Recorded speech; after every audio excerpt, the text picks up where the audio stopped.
Hello and welcome to another edition of Motor Cars Enthusiasts. Right off the bat on the old show today, the new Jeep Wrangler. Well, the soon-to-be new Jeep Wrangler. A lot of rumors have been floating about what exactly this vehicle is going to entail. We've talked about in last shows about there was rumor to be a front independent suspension, also a four-wheel independent suspension, all wheels being independent of the vehicle. Those rumors have both been squashed, and apparently one of the other big rumors that the bodywork itself was going to be made entirely out of aluminum. Apparently this is not going to be the case, as well as FCA did a bunch of models, did the math, and apparently the performance nor the fuel economy numbers were going to be high enough for them to warrant building this thing all out of aluminum. So it's going to be right back with steel. They're going to have live front and rear axles in this machine. It's going to be a lot like the current JK, but obviously with a little refreshed skin. Next up on the list, remember when we talked about that little bit of blasphemy where we were trying to start a fight over that 911 Porsche that could be a plug-in hybrid? Now we're going to talk about its little brother or sister, if you will, the Cayman, not to mention the little Boxster as well, as apparently Porsche has confirmed that they are developing four-cylinder engines for this particular models. They're wanting to dip their foot in the water to see how well it's received, how well it performs.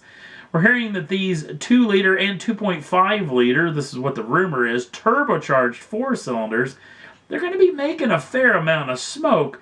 The current edition, the flat sixes that are in these machines now, especially in the high-end ones, being the Boxster Spider that makes 375 brake horsepower, and the GT4 new Cayman that is actually making 385 brake horsepower. We're hearing that this 2.5-liter four-cylinder that's going to be coming out in 2016, so they're not waiting around, it's going to be making 395 brake horsepower, so it'll lose a tad bit of weight, losing the two extra cylinders, not making a little bit extra smoke, so maybe it'll be well received, but man, 2 episodes in a row. Could there be a time when somewhere on the option list on the 911 calendar that there could be a plug-in hybrid and a four-cylinder variant?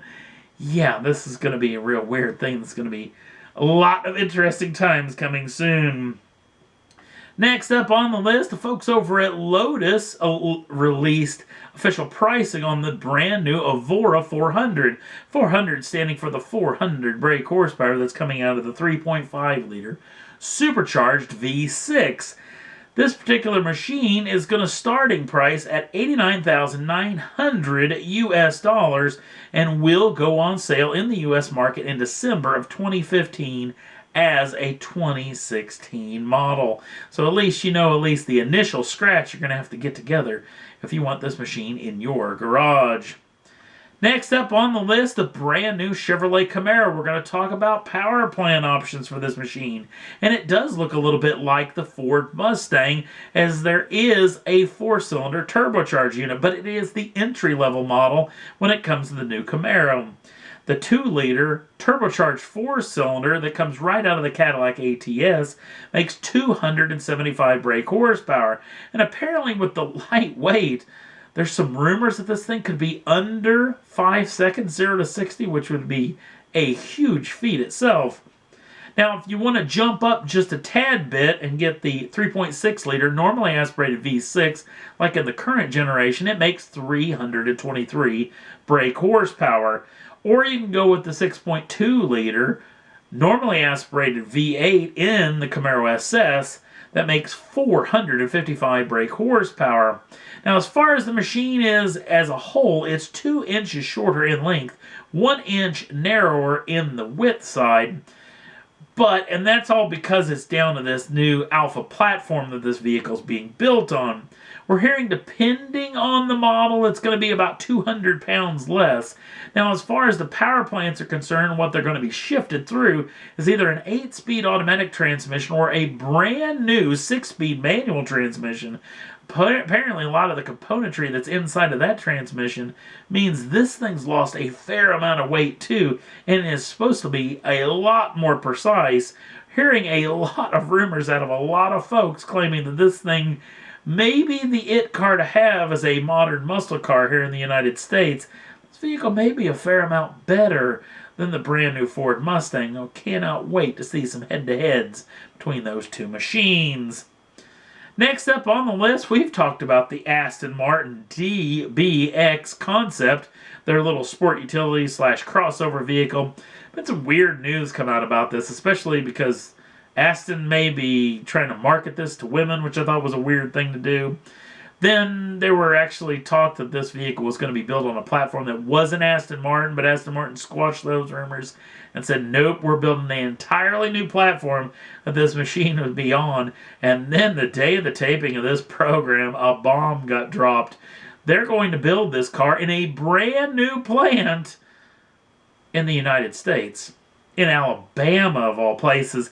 But this being said, there is a Mercedes-Benz plant in Alabama, and that's probably more of the reasoning behind this, because a lot of the componentry is going to be coming from the sport utility vehicle that is coming from Mercedes-Benz. So apparently this may be just the right fit, but it's kind of odd that a small niche market automobile manufacturer, number one, is going to build an SUV or a crossover, period, but going to build them outside of the country where the machine resides. So this is going to be some interesting times when it comes to the folks. We're at Aston Martin. Next up on the list, well, it's time to get another update on the Mr. Jeremy Clarkson, but guess what? He's coming back to the BBC. He's going to be on Chris Evans' BBC radio morning show. And you know that Mr. Clarkson, and apparently Mr. Evans has been teasing this, Mr. Clarkson does not hold any punches. He's going to lay all the cards out on the table, going to talk about the actual fracas, not to mention the whole firing from the BBC, and the possible updated what he and Hammond and May are going to be doing in the future. Now, by the time you see this particular video, this thing will have long since debuted, so I will try to put it up on the Facebook page as quick as I can, so if you haven't seen it already, you can go check it out then. Last up on the list, we're going to talk a little bit about the Indianapolis 500. Yes, we're only a handful of days away from the greatest spectacle in racing. In the beginning part of the week, testing for the 500-mile race had a massive accident involving the very popular Canadian, James Hinchcliffe. Mr. Hinchcliffe had a serious accident that ended up being way more serious than anybody ever thought. Apparently, some suspension components actually pierced the driver compartment itself and split through the top part of his leg, severing a very major artery, and apparently Mr. Hinchcliffe dang near died at the speedway without some very good work from the medical group that is there. Got him to the hospital, he had a couple of surgeries, and he's well on his way to recovery, even though he's still in stable condition in the intensive care unit. So, we're praying that Hinch, we're praying that you get back to the speedway as quick as possible. Sounds like he's going to be out for the 500 himself, but we're praying he gets back inside of that Honda and starts taking it to the other fellas in the class very, very soon. Thoughts and prayers are with you, Hinch. Get well soon. And that's all there was that I thought was worth talking about for this edition of Motor Cars Enthusiasts. If you want to jump on over to the Facebook page, links down in the show notes. Also, if you'd like to subscribe to the channel, you can do so at any time and get the first dibs on the brand new shows as soon as they come out. Thanks for watching. See you again real soon.